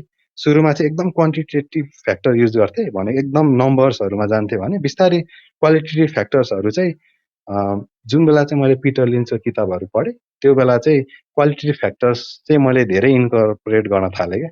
अनि धेरै जसो मैले इन्भेस्ट गरेकै कम्पनीजहरूको चाहिँ एजिएममा जान्छु अनि त्यहाँ चाहिँ म्यानेजमेन्टहरूसँग कुरा गर्छु। अनि कहिलेकाहीँ के हुन्छ भन्दाखेरि उहाँहरूको चाहिँ अब जस्तै युनिलिभरको सपोज बटलर्स नेपाल तराई त्यसमा चाहिँ मैले गरेको छु नि त। युनिलिभरको जस्तै एनुअल रिपोर्ट चाहिँ अब यहीँ घरसम्मै ल्याइदिनु हुन्छ क्या कहिलेकाहीँ। त्यो चाहिँ एउटा राम्रो कर्पोरेट गभर्नेन्सको पनि त एउटा साइन हो नि त। ती कुरा भनेको फेरि क्वालिटेटिभ फ्याक्टर्सबाट मात्र गज गर्न सक्छु होइन। मैले म्यानेजमेन्टको स्ट्राटेजी म्यानेजमेन्टको भिजन बुझ्नको लागि क्वान्टिटेटिभ फ्याक्टरबाट थाहा हुन नि त। भने चाहिँ एकदम बेसी क्वालिटेटिभ फ्याक्टर्सहरू चाहिँ इन्कर्पोरेट गर्छु क्या म चाहिँ। अब ओभरअल मार्केट साइकलमा अब अहिले हामी कहाँ छौँ त भन्दाखेरि एकदम ठुलो भुमरी जस्तोमा फसेको देख्छु क्या म चाहिँ इकोनोमी नै। त्यो भुमरी भनेको चाहिँ राष्ट्र ब्याङ्कले चाहिँ लगाएको नीतिहरूले र त्यो नीति र ओभरअल ब्याङ्किङ सेक्टर चाहिँ बेसल 3 नर्म्समा जाँदै गर्दाखेरि चाहिँ त्यहाँ चाहिँ अलिकति प्रब्लम्सहरू चाहिँ म देख्छु होइन। म चाहिँ एकदम रियलिस्टिक भएर भनेको, यहाँ आएर अब जस्तै म्यानिपुलेट गरेको नि होइन। तर क्यापिटल एडिक्वेसी रेसियोको प्रब्लम चाहिँ अबको अपकमिङ एकदम ठुलो च्यालेन्ज हुन्छ जस्तो लाग्छ। किन भन्दा धेरै जसो ब्याङ्क्सहरू चाहिँ मिनिमम रिक्वायरमेन्ट भन्दा पनि तल छन् र ती ब्याङ्क्सहरूले जतिसुकै उसँग डिपोजिट आओस्, अहिलेको हाम्रो डिपोजिटको एकदम बेसी इन्फ्लक्स चाहिँ रेमिटेन्सबाटै आएको छ नि त। रेमिटेन्सबाट पैसा आइछ, त्यसले गर्दा डिपोजिट बढाएको छ। तर त्यो डिपोजिटबाट आएको पैसा चाहिँ लोनेबल फन्ड्स चाहिँ ब्याङ्कसँग छ। त्यो लोनेबल फन्ड्स चाहिँ कस्तो हुन्छ भन्दाखेरि जस्तै डिपोजिट आयो भने सर्टन सपोज भनौँ न 1 लाख डिपोजिट आयो भने त्यो 1 लाखबाट सर्टन पर्सेन्ट चाहिँ सिआरआर रेसियो मेन्टेन गर्नुपर्ने हुन्छ होइन, क्यास रिजर्भ रेसियो। अनि एसएलएफ मेन्टेन गर्नुपर्ने हुन्छ। त्यो भनेको चाहिँ ब्याङ्क्सहरूको लागि चाहिँ एउटा कुसन प्रोभाइड गरिदिएको हुन्छ क्या हरेक रेगुलेटरी बडीले। त्योभन्दा माइनस गर्दाखेरि चाहिँ जति पनि लोनेबल फन्ड छ त्यो लोनेबल फन्ड्सलाई पनि ब्याङ्कले चाहिँ युटिलाइज गर्न सकेको छैन क्या अहिले। किन युटिलाइज गर्न सकेको छैन भन्दाखेरि त्यही पुँजी कोष भन्छन्, क्यापिटल एडिक्वेसी रेसियो टाइट छ। त्यही भएर चाहिँ त्यो फन्ड्सहरू चाहिँ त्यो लोन्समा चाहिँ डिस्पर्स गर्न सक्दैन। किन भन्दाखेरि लोन डिस्पर्स भनेको चाहिँ रिस्क वेट एसेट्स चाहिँ एड गर्ने हो र त्यो एड गर्ने बित्तिकै क्यापिटल एडिक्वेसी रेसियो अझ टाइट हुन्छ। भनेपछि अहिले चाहिँ ब्याङ्क्सहरू चाहिँ जसको क्यापिटल एडिक्वेसी रेसियो टाइट छ उसले लोन दिन सकेको छैन, जसको टाइट छैन उनीहरू चाहिँ रेगुलेटरी नीतिहरूलाई कुर्दैछन् क्या। अब यो असारमा चाहिँ ब्याङ्क्सहरूलाई कम्पलसरी नै काउन्टर साइक्लिकल बफर चाहिँ एड गर्नुपर्ने भनेर चाहिँ राष्ट्र ब्याङ्कले एकदम अगाडिको 1 वर्ष अगाडिको नीतिमा ल्याएको थियो होइन। त्यो बेला मोनेटरी पोलिसी आउँदाखेरि जस्तै प्राय मोनेटरी पोलिसीले चाहिँ दुईटा कुरालाई चाहिँ हेर्छ क्या, एउटा चाहिँ इन्फ्लेसन हेर्छ, एउटा चाहिँ इन्ट्रेस्ट रेट हेर्छ होइन। र त्यो बेला ब्याङ्क रेट चाहिँ राष्ट्रिय ब्याङ्कले घटाएको थियो अनि त्यो घटाउने बेलामा चाहिँ सबैजनाले चाहिँ राष्ट्रिय ब्याङ्कले चाहिँ अब ब्याज दर घटाउँदैछ भन्ने एउटा मेसेज जस्तो दिए तापनि त्यहाँ चाहिँ काउन्टर साइक्लिकल बफर एड गरेर चाहिँ क्यापिटल एडिक्वेसी रेसियो टाइट थियो, त्यसलाई झन् टाइट गर्ने काम चाहिँ राष्ट्रिय ब्याङ्कले गरेको छ। अब यो असारसम्ममा ब्याङ्क्सले मेन्टेन गर्नुपर्ने हुन्छ, त्यो चाहिँ 0.5%। त्यो 0.5% काउन्टर साइक्लिकल बफर एड गर्नु भनेको अहिले मिनिमम क्यापिटल एडिक्वेसी रेसियोको रिक्वायरमेन्टमा 0.5% फेरि थप्नु हो। त्यो थपिने बित्तिकै अब अरू ब्याङ्क्सहरू पनि टाइटमा जान्छन् क्या। अब त्यसलाई चाहिँ एड्रेस गर्नको लागि चाहिँ केही न केही एनआरबीले ल्याउनुपर्छ। अहिले एकदम सबैजना ब्याङ्कर्सहरू चाहिँ त्यही हेरिरहेको छन् जस्तो लाग्छ क्या, किनभने काउन्टर साइक्लिकल बफर एड हुने बित्तिकै फेरि क्यापिटल एडिक्वेसी रेसियो कम हुन्छ, ब्याङ्क्सले अझ लोन दिन पाउँदैन। त्यही भएर ब्याङ्क चाहिँ अहिले फ्रिजको कन्डिसनमा छ क्या। त्यही भएर इकोनोमी हामीले जतिसुकै भनौँ न एकदम अप्टिमिस्टिक हुनुभन्दा पनि रियलिस्टिक भएर कुरा गर्दाखेरि चाहिँ त्यो फन्ड इकोनोमी नआउनु कारण चाहिँ चलायमान भएको छैन। अब यदि अब आउने चाहिँ पोलिसिजहरूमा चाहिँ काउन्टर साइक्लिकल बफरलाई चाहिँ 1 वर्ष पछि सारिदियो र सर्टन रिस्क वेट्सहरू हुन्छ नि, जस्तै सेयर लोनकै घर जग्गाकै 125%लाई 100%मा झारिदियो भने त्यो क्यापिटल एडिक्वेसी रेसियो अलिकति खुकुलो हुन्छ। त्यो खुकुलो भएपछि लोन चाहिँ बेसी जान थाल्छ ती रिस्क वेट मानेका सेक्टर्सहरूमा। त्यो भयो भने बिस्तारै चलायमान हुन्छ बजार, तर त्यो भएन भने चाहिँ चलायमान नभएको देखिन्छ क्या। तर त्यो चलायमान नहुँदा पनि हामीले चाहिँ एसिमेट्रीहरू देख्छौँ क्या, कि त्यो as a value investment certain स्टक्सहरू, सर्टन कम्पनी, सर्टन सेक्टर्समा चाहिँ त्यो भ्यालु ग्याप्सहरू क्रिएट भएको हुन्छ अनि त्यसलाई नै प्राय पक्रिने ट्राई गर्छु क्या म चाहिँ। मेरो एकदम धेरै समय चाहिँ ट्रेडिङमा जाँदैन, म ट्रेडर होइन। म प्राय मसँग सर्टन क्यापिटल छ भने ती अपर्च्युनिटिजहरूलाई चाहिँ कुरेर बस्छु अनि त्यो अपर्च्युनिटिज, त्यो भ्यालु ग्याप्सहरू कहीँ देखेँ भने चाहिँ त्यो किनेर चाहिँ म होल्ड गर्छु जबसम्म मेरो इन्भेस्टमेन्ट थेसिस चाहिँ मिट हुन्न। र मैले चाहिँ कुन बेला चाहिँ आफ्नो स्टक्सहरू बेच्छु भन्दाखेरि चाहिँ प्राय 2टा कारण कि 3टा कारण हुन्छ होइन। एउटा कारण चाहिँ यदि हामी चाहिँ मार्केट साइकलको एकदम पिकमा छौँ, त्यो मार्केट साइकल चाहिँ साइकोलोजीले ड्रिभन हुनसक्छ होइन, जुन बेला चाहिँ मान्छे सबैजना एकदम बुलिस भइरहेका हुन्छन्, त्यो बेला चाहिँ म बेच्छु आफ्नो स्टक्सहरू। अर्को भनेको चाहिँ यदि जहिले पनि क्यापिटल त लिमिटेड हुन्छ नि त सबैजनासँग, यदि त्यो स्टक भन्दा अर्को राम्रो अपर्च्युनिटी पायो भने पनि त्यो स्टक बेच्छु। र थर्ड चाहिँ मेरो यदि इन्भेस्टमेन्ट थेसिस चाहिँ रङ भयो भने चाहिँ बेच्छु। फर इक्जाम्पल अघि मैले युनिलिभरको कुरा गरेँ होइन, 18-19 हजारमा किने भनेर, र त्यो बेलामा चाहिँ मैले स्कटल बट युज गरेर चाहिँ अबको रिपोर्ट्सहरू चाहिँ राम्रो आउँछ भन्ने कुरा गज गरेँ नि त। यदि त्यो हाइपोथेसिस मेट भएन भने त मेरो ओभरअल इन्भेस्टमेन्ट थेसिस त रङ प्रुभ भयो नि त, त्यो बेला पनि बेच्छु क्या। भनेपछि 3टा कन्डिसनमा बेच्छु, कि त मार्केट साइकल एकदम पिक भएको छ, त्यो मार्केट साइकल चाहिँ साइकोलोजीबाट पिक भएको हुनसक्छ, सबैजना मान्छे बुलिस भएको बेलामा बेच्नुपर्ने हुन्छ, कि त त्यो मार्केट साइकल चाहिँ कुनै पनि पोलिसीले चाहिँ इन्टरफेयर गरेर त्यो मार्केट साइकल एन्ड हुनसक्छ। फर इक्जाम्पल अस्तिको पालो मोनिटरी पोलिसीबाट त्यो मार्केट साइकल एन्ड भयो होइन। र मोनिटरी पोलिसी भनेको चाहिँ फेरि फिस्कल पोलिसी जस्तो हुन्न, फिस्कल पोलिसीमा आउने कुराहरू चाहिँ लङ टर्मसम्म जान्छ। जस्तै फिस्कल पोलिसीमा जेनरली जे कुरा मेन्सन हुन्छ त्यसको चाहिँ लङ टर्म इफेक्ट हुन्छ भने मोनिटरी पोलिसी भनेको चाहिँ डाइरेक्ट जुन बेला चाहिँ हामीलाई इन्टरभिनै गर्नु छ इकोनोमीमा भने चाहिँ राष्ट्रिय ब्याङ्क, सेन्ट्रल ब्याङ्क्सहरूले चाहिँ मोनिटरी पोलिसी थ्रु इन्टरभिन गर्छ, किनभने त्यो एकदम फास्ट हुन्छ त्यसको इफेक्ट चाहिँ। अब लास्ट टाइम मोनिटरी पोलिसीबाट चाहिँ त्यो भयो होइन। सिमिलरली मार्केट साइकललाई चाहिँ इफेक्ट गर्ने जस्तै साइकोलोजी भयो, पोलिसिज भयो, यस्ता 3-4वटा फ्याक्टरले चाहिँ त्यो ओभरअल मार्केट साइकलको चाहिँ पिक्सहरू चाहिँ हामी डिटरमाइन गर्न सक्छौँ क्या। कहिलेकाहीँ त्यो मार्केट साइकल चाहिँ ती फ्याक्टर्सहरूले चाहिँ फ्याक्टर इन हुँदा पनि पिक नलाग्न सक्छ, तर हामीलाई लगभग थाहा हुन्छ त्यो चाहिँ पिक हो भन्ने कुरा। त्यही भएर मैले सेल गर्ने भनेको कि मार्केट साइकलको पिक मलाई लागेको मार्केट साइकलको पिक।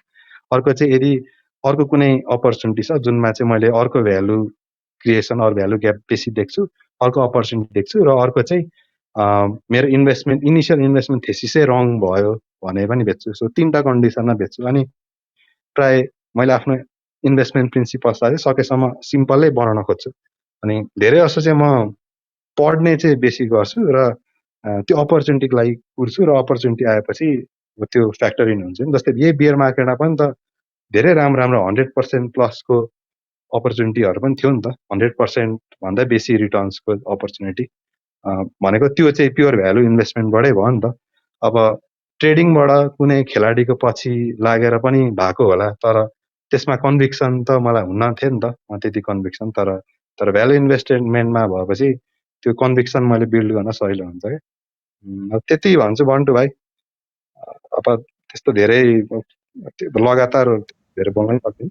नहीं नहीं धन्यवाद एमके जी। देखिए अब रिटेल इन्वेस्टर को समझ में आएगा फर्क क्या होता है क्वालिटी में, और वो जो कहते हैं ना कि होल्ड इज गोल्ड करके कितना तो सेम रहता है, ऐसे लोगों में मैं चाहता था कि रिटेल इन्वेस्टर को समझ में आए कि ये जो नेप्से के एक्सपर्ट हैं, छल दरबार के और ये नेपाली परिवार के, ये इस इतनी क्वालिटी डिस्कशंस नहीं कर सकते। It's impossible for them. ये लोग यहाँ पर लोगों को बेवकूफ बनाते हैं, बूम बूम डूम डूम हुर हुर पता नहीं क्या क्या कर आके। और जो एक्चुअली में डेटा मैटर करना चाहिए, जो लेवल ऑफ डिस्कशन होना चाहिए, stock market is a very serious profession. अगर आप इसमें फुल टाइम हो एज एन इन्वेस्टर या ट्रेडर, मजाक नहीं है, you are handling money, finance है ये। मैं चाहता था लोग एमके को सुने, क्योंकि एमके इतना नॉलेज होने के बावजूद कभी ऊपर नहीं आते थे। मेरे को कहते थे जब मैं छोटे रूम्स में बैठा था ना, अपने प्राइवेट रूम्स में, तो कहते थे बंटू भाई मैं रूम्स में इसलिए ऊपर नहीं जाता क्योंकि मुझे पता है ये लोग फिर मेरे को अटैक करेंगे। कॉन्फिडेंस ही नहीं है। और जिनको कुछ नहीं आता उनको फुल कॉन्फिडेंस है, ऊपर आके उल्टी सीधी बातें करनी, कोई रेलेवेंट डिस्कशन नहीं करनी। आई एम ग्लैड एमके जी, आज आपने इन रिटेल इन्वेस्टर्स को भी एक तरह से आईना दिखाया है कि इन्होंने जो अपने लीडर बना रखे ना, जो गुरु बना रखे हैं, वो कितने नौसीखे हैं। बाकी चलो ठीक है, मैं अब उस डायरेक्शन में कॉन्वर्सेशन को नहीं लेके जाना चाहता। मैं ये कहूंगा कि अगर कोई रिटेल इन्वेस्टर है और वो ऊपर आना चाहता है और उनके कोई मन में सवाल हैं, जो एमके जी ने बात करी, तो प्लीज अपने हैंड रेज करें, आए सवाल पूछे MK ji. Let's raise the level of a discussion. इतना इतना ऊपर ले जाएं हमारी डिस्कशन को, जो हम कॉन्वर्सेशन करते हैं, कि ये नेप्से एक्सपर्ट के पास कोई चारा ही ना रहे, रादर देन या तो ये छोड़ दे क्लब हाउस या अपने आप को सुधार ले। अगर किसी का कोई सवाल है अपना प्लीज हैंड रेज करिए। हम यहाँ पर हैं, एमके जी हैं यहाँ पर, हम सवाल आपके जवाब अपने हम पूरी ईमानदारी और श्रद्धा के साथ देने की कोशिश करेंगे। Please go ahead.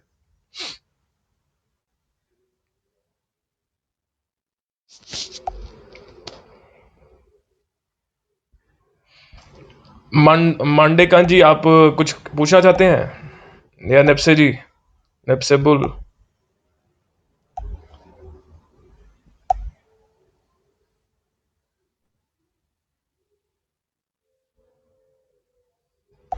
जिगजैग जी, आप आना चाहते हैं? आप कुछ लिख रहे थे, या ये दिबस, या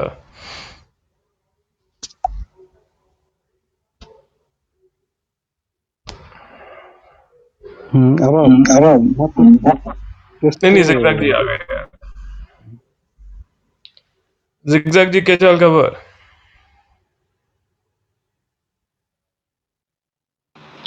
बंटू भाई, कल को फाइनेंस को क्या होगा? अगर 5 से 6% 7% भी गिर जाएगा, पोखरा फाइनेंस वगैरह, GUFL वगैरह गिर जाएगा, तो हम खरीद सकते हैं क्या इंट्राडे के लिए? क्योंकि मेरे पास ऑलरेडी कुछ इंट्राडे 1000 शेयर्स है। इंट्राडे तो है ही नहीं नहीं नेप्से नहीं में। भाई, मेरे पास में ऑलरेडी शेयर्स है। जब मैं वो 5-6% डाउन हो जाएगा तब खरीदूंगा। वो ऑलमोस्ट इक्विलिब्रियम पे आ जाएंगे तो मैं बेच डालूंगा, क्योंकि मेरे पास ऑलरेडी कुछ हजार कितना है, PFL के भी है और GUFL के भी है, तो इसलिए मैं अपने आप को इंट्राडे कर दूंगा। नहीं भाई साहब, खरीद आपका सकते हैं क्या? नहीं, आपका अंडरस्टैंडिंग जो है इंट्राडे का, वो गलत है। इंट्राडे मतलब सेम दिन पर खरीदना बेचना, भाई या बेचना। नहीं, हमने BSE में कारोबार किया है। जब मैं दिल्ली रहता था 2014 से 2017 तक, तब मैंने वहाँ पे किया है इंट्राडे।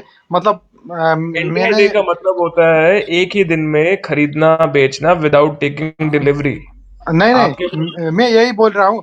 मेरे जो डिलीवरी के शेयर है वो 3 दिन के बाद आएंगे, पर अभी जो डीमैट में शेयर पड़े हुए हैं ना, वो पोखरा फाइनेंस और GUFL का, वो मैं कल को, जैसे कल को सुबह को खरीदूंगा, शाम को मेरे जो डीमैट में है वही बेचूंगा, तो मेरे लिए तो इंट्राडे हो गया ना वो शेयर तो। चलो आपका कॉन्सेप्ट तो कोई नया ही कॉन्सेप्ट आया है, बट इंट्राडे उसको नहीं कहते। लेकिन मैं आपको कटप्पा जी यही कहना चाहूंगा कि अगर कोई शेयर प्राइस अंडर परफॉर्म कर रहा है तो इसका मतलब ये है कि आपको कंपनी की फाइनेंशियल हेल्थ देखने की जरूरत है। अब मैं जब भी यहाँ पर फंडामेंटल एनालिसिस करता हूँ, राइट, मैं उसमें कुछ इंडिकेटर्स, जैसे अगर मैं फॉर एग्जांपल इंश्योरेंस की बात कर रहा हूँ तो मैं क्या कहते हैं नेट प्रीमियम की बात करूंगा। अगर मैं बैंकिंग की बात कर रहा हूँ तो मैं नेट इंटरेस्ट इनकम की, एनपीए की बात करूंगा। तो नहीं ये बंडल सारे जो मैंने एक बात किया कि जैसे मैं फंडामेंटल्स पे नहीं जा रहा हूँ, जैसे मेरे पास में ऑलरेडी कुछ शेयर पड़े हुए हैं, GUFL के भी है, PFL के भी है, तो मैं कैपिटल गेन के प्रोस्पेक्टिव से मैं शेयर ट्रेडिंग करने को चाह रहा हूँ। कल को अगर 5 से 6% भी उसका घट जाएगा तो मैं खरीदूंगा, वो बाद में कुछ थोड़ी सी 1-2% भी इजाफा हो जाएगा, उसमें तकरीबन 4% 5% पे खेलूंगा, फिर भी मेरा निकल जाएगा कुछ। देखिए कटप्पा जी, बेसिकली आप ये कह रहे हैं कि आपके पास कुछ शेयर हैं, अगर आपको है कि और वो नीचे गिर जाएंगे, है ना, तो आप उसका खरीदेंगे, हाँ एवरेज आउट करेंगे, हाँ अपना एवरेज कॉस्ट नीचे लेकर आएंगे, और जब हाँ वो बढ़ जाएगा उसको बेच देंगे। हाँ कल ही, बट ये मेरे पहली को बात तो कल ही ये करना दिस है। Is not intraday at all. आप न्यूयॉर्क चले जाओ, टोक्यो चले जाओ, दुनिया के किसी भी कोने में चले जाओ, इंट्राडे की ये डेफिनेशन होती ही नहीं है। भाई हम तो छोटे Delivery- आदमी है, कहाँ से जाएंगे न्यूयॉर्क, पर यही खरीदना है, नहीं, बट यही आपको आपको करना बता है, रहे पर हो ना, अपने हिसाब से अब इंट्राडे आपको करना है ना। जो शेयर ऑलरेडी मेरे डीमैट में पड़े हुए हैं उसी के ट्रेडिंग करूंगा, तो मेरे लिए तो वो इंट्राडे बन जाएगा ना इसे मार्केट। इंट्राडे नहीं। हाँ देखिए देखिए भाई साहब, मैं आपको बताता हूँ, एक होता है डिलीवरी, शेयर की डिलीवरी लेना, ठीक हाँ है। डिलीवरी यही है, ये तो हाँ, ये डिलीवरी है, यहाँ पे डिलीवरी तो है। इंट्राडे देखिए, है नहीं सकता। एग्जैक्टली माय पॉइंट, क्योंकि नेपाल की मार्केट में इंट्राडे अलाउड ही नहीं है। पहली हाँ बात तो ये हाँ इंट्राडे होता है सेम दिन पर खरीदना बेचना without taking the delivery of the underlying stock. Hmm, this is the text book definition of intraday, हाँ ठीक है।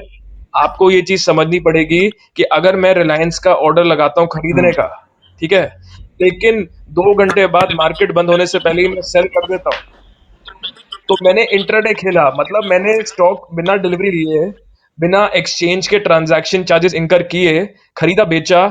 इंट्राडे में मेरे का जो भी कॉस्ट लगेगा, क्योंकि इंडिया में अगर आपने बीएसई में काम किया है, जो आपने 2014 का बोला है, तो हम्म, आपको ये बात पता होगा हाँ हाँ कि वो तो एफ पता और है भाई। इंट्राडे पे नहीं नहीं, 20 रुपए का चार्ज लगता है, लेकिन जिसकी बात आप कर रहे हो ना, डीमैट में जो डिलीवरी होती है हाँ उसके जीरो चार्जेस होते हैं।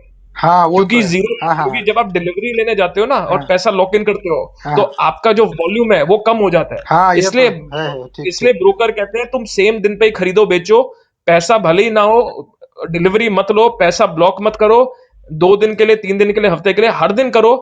20 रुपए लगा देते हैं उस पे, लालच देते हैं अपना कि करो करो करो, ताकि उसमें उनकी कमाई हो। यही रीजन ठीक है है, ठीक वॉल्यूम ठीक ठीक। इंट्राडे में हमेशा ज्यादा होती है। अच्छा ऐसे और बंटू भाई, आप ना मेटाफो चलाते हो क्या अभी?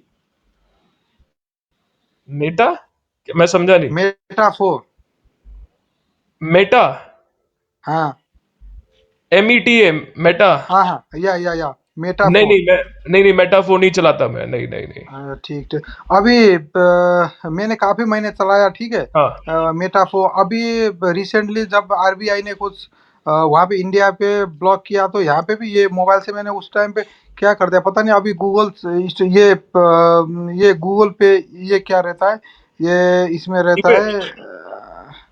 है, वो डाउनलोड करना रहता है ना सॉफ्टवेयर, ये एप्लीकेशंस, इसमें दिखा नहीं रहा है मेटाफोर। अभी दिक्कत हो गया ट्रांजेक्शन करने में। अच्छा, तो देखिए आप नेपाल से जो ट्रांजैक्शन करना चाह रहे हैं ऐप इंडिया में, स्टोर पे, हाँ तो ये मैं खुल हाँ, गया ऐप स्टोर, वो इसमें मैं वो इसलिए ऐप स्टोर पे कर रहा हूँ मेटाफो। अभी दिखा नहीं रहा है भाई, क्या क्योंकि हो गया? क्योंकि क्योंकि उसका आपका जो आईपी पकड़ेगा, हाँ वो आपका पकड़ेगा नेपाल का, और वो वर्जन अलग हो जाता है। हर कंट्री में रेगुलेशंस होती है, कुछ एप्स अवेलेबल होंगी, कुछ नहीं। जैसे कि अगर मैं आपको एक प्राइम एग्जांपल दूं, नहीं आप नहीं, इंडिया में, वोडाफोन का सिम भी है। भाई सिम से कुछ नहीं होता। आईपी जो है लोकेशन बेस्ड होता है। आप हम्म, समझने की कोशिश करिए। आप हम्म, अगर मान लीजिए वोडाफोन के सिम पर इंटरनेशनल आईएसडी का रोमिंग पैकेज लेकर भी नेपाल में चलाएंगे तो वो एनटीसी के नेटवर्क पे चलेगा। जो आईपी एड्रेस, इंटरनेट प्रोटोकॉल का जो एड्रेस होता है, वो हम्म, काठमांडू, पोखरा, जिधर भी आप बैठो उधर का पकड़ेगा। ठीक आप मेरी ठीक। बात समझ रहे हैं? हाँ हाँ हाँ, तो दिक्कत हो जाएगा। तो फिर रहने दो उसका, रहने दो अभी। नहीं, उसका तरीका है, मतलब लोग वीपीएन यूज करते हैं, हम्म, लेकिन क्या बोलने को मतलब वीपीएन यूज करके आप अगर इंडिया का आपको आईएसपी खरीदोगे तो हम्म, आपका चल सकता है वो। लेकिन आपको बस ये काम करना है कि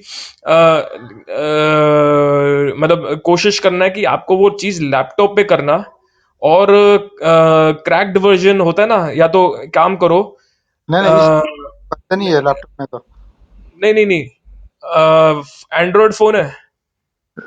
नहीं, एंड्रॉइड नहीं है ये, iOS है ये। एक नहीं तो नहीं, लैपटॉप। आईओएस में नहीं होगा। अच्छा, एंड्रॉयड के फोन में ना क्रैक्ड वर्जन आ जाते हैं वो एप्लीकेशंस के। तो वो उसमें क्या करते हैं कि आप थर्ड पार्टी सोर्स से इंस्टॉल करके चलेगी नहीं ऐप, आपको वीपीएन लगाना पड़ेगा, आईपी इंडिया का करना पड़ेगा जिधर का भी, और फिर वहां से वो चल जाएगा फिर। लेकिन आईओएस में नहीं अब होगा। अभी तो इंडिया में आरबीआई ने अलाउ किया है ना फॉरेक्स ट्रेडिंग को भी, ये मेटाफो पे। अभी उस टाइम हाँ पे रिस्ट्रिक्ट किया था, जैसे इसमें क्रिप्टो आ गया था ना, तो हाँ, इसलिए रिस्ट्रिक्ट किया था कुछ देर के वो तो लिए। मुझे मालूम है, लेकिन उसको रिस्ट्रिक्ट करने का भी तो रीजन था ना। वो तो नेपाल में भी रिस्ट्रिक्टेड है। हाँ, अब कहीं ना कहीं नेपाल हो में तो सकता है यही आपका प्लेटफॉर्म रिस्ट्रिक्टेड था। चल आपका प्लेटफॉर्म इसलिए नहीं चल रहा क्योंकि आरबीआई का है, इसलिए है क्योंकि राष्ट्रीय बैंक ने नेपाल के उसको बैन किया हुआ है। तो इसलिए हम्म, हो सकता है वो एप्लीकेशन ही ना चल रही हो। ठीक और है ये ठीक। चीज जरूरी भी है क्योंकि हमें समझना पड़ेगा crypto currency is not an asset class which has an intrinsic value of its own. उसकी खुद में नहीं कोई नहीं, वैल्यू क्रिप्टो नहीं में नहीं कर रहा हूँ भाई, क्रिप्टो में नहीं, सिर्फ फॉरेक्स है। ट्रेडिंग था उस पे, फॉरेक्स में कर रहा था। अच्छा अच्छा, मेरी बात मैं समझ गया आपकी। लेकिन मैं आपको बस यही बता रहा था, आज से कोविड के टाइम पे भी 2-3 साल पहले मैंने बहुत सारे ऐसे आए थे क्रिप्टो वाले, और हम्म, उन्होंने मुझे बोला था क्रिप्टो बूम बूम, ये वो उल्टा सीधा ना डिस्कशन लेकर आए थे। तो मैंने उनसे पूछा, मैंने कहा what is the intrinsic value of crypto, ठीक है? तो उन्होंने मेरे से सवाल पूछा कि what is the intrinsic value of paper currency, जो हम्म, फिएट करेंसी कहते हैं उसको। तो मैंने उनको बोला कि fiat currency is a bond which is backed by the government of the country that you're in, ठीक है? अगर आप कभी भी देखोगे, राइट, हम्म, गारंटी सरकार देती है कि आपके पास अगर 100 रुपए का नोट है तो उसकी वैल्यू 100 रुपए है। पेपर की भले ही कोई वैल्यू ना हो, उससे आप आग लगा दो, कुछ भी कर लो, लेकिन उस नोट की वैल्यू है। Hmm, crypto is not backed by any central institution. And सबसे बड़ी बात यह है, क्रिप्टो की खुद में कोई वैल्यू नहीं है। आपको लिटरली उसका वैल्यू करने के लिए डॉलर या कोई फिएट करेंसी का कंपैरिजन करना ही पड़ता है। और हम्म, सबसे बड़ी बात यह है कि ये चीज समझना बहुत सारे लोगों के लिए उस टाइम पे मुश्किल था। लालच जो है इंसान का, वो उनको बहुत उल्टे सीधे काम करने पे मजबूर कर देता है। और हाँ। ये सेंट्रल बैंक के जो बड़े बड़े इकोनॉमिस्ट हैं, गवर्नमेंट है, वो सब है, उनको पता था। उनको पता था कि जनरल पब्लिक के पास उतनी अंडरस्टैंडिंग नॉलेज नहीं है। नहीं नहीं, और हमने उसमें ट्राई नहीं किया भाई, वो क्रिप्टो वाले रहने दो, उसमें हमने ट्राई नहीं किया। हम तो बस ये मनी कंट्रोल अभी देखते हैं, ठीक है। नहीं, तो ये मेरा, क्रिप्टो की बात करना बड़ी जरूरी है क्योंकि आजकल नेप्से के एक्सपर्ट कुछ आ गए हैं, विष्णु बशाल जैसे, जो कह रहे हैं क्रिप्टो खरीदो, क्रिप्टो ये, क्रिप्टो वो। अरे तुम बेवकूफ आदमी, तुमने नहीं, ये पता नहीं क्या गलत बात किया है। क्या नहीं किया। जो उधर राष्ट्रीय बैंक में बैठे हैं, जो जिन्होंने पीएचडी कर रखी है इकोनॉमिक्स में, पता नहीं फाइनेंस में, और कहाँ कहाँ पे दुनिया भर में वो कमिटीज में बैठते हैं, वाइट पेपर कंसल्टेशन करते हैं, पॉलिसीज में पार्टेक करते हैं, वर्ल्ड इकोनॉमिक फोरम में नहीं जाते नहीं, हैं। वो तो हमारे गवर्नर खुद दिल्ली से चार्टर्ड अकाउंटेंट करके आए हैं। अरे यार भाई साहब, सीए इकोनॉमिस्ट नहीं होता। हम्म, सीए इकोनॉमिस्ट नहीं होता। बहुत फर्क होता है एक सीए और इकोनॉमिस्ट में। ठीक है, जो भी हो, पढ़ के आए हैं बस, और सीए मेरा नहीं कहने करी का मतलब। उन्होंने, पहली बात, उन्होंने सीएफए करी है। अरे भाई, सीए करने में सीए तो उनका। हाँ, दिल्ली बोलो से बोलो। सीए करी है, दिल्ली से सीएफए करा है विष्णु बस्याल ने।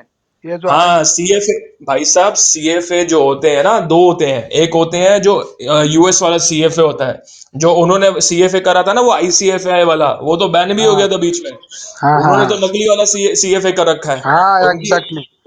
उनको बोलो यूएस का जो सीएफए इंस्टीट्यूट है उसकी डिग्री दिखाएं।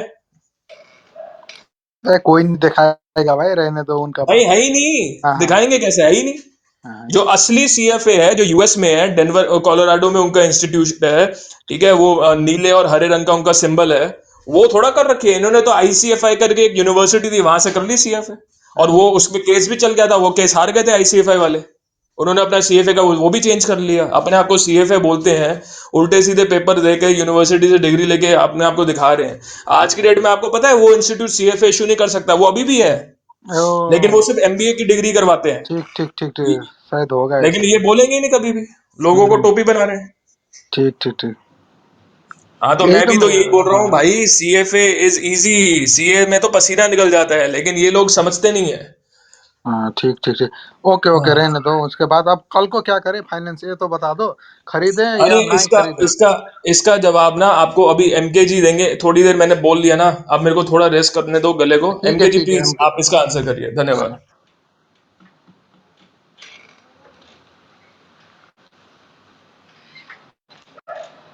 कहाँ चले गए ये भी?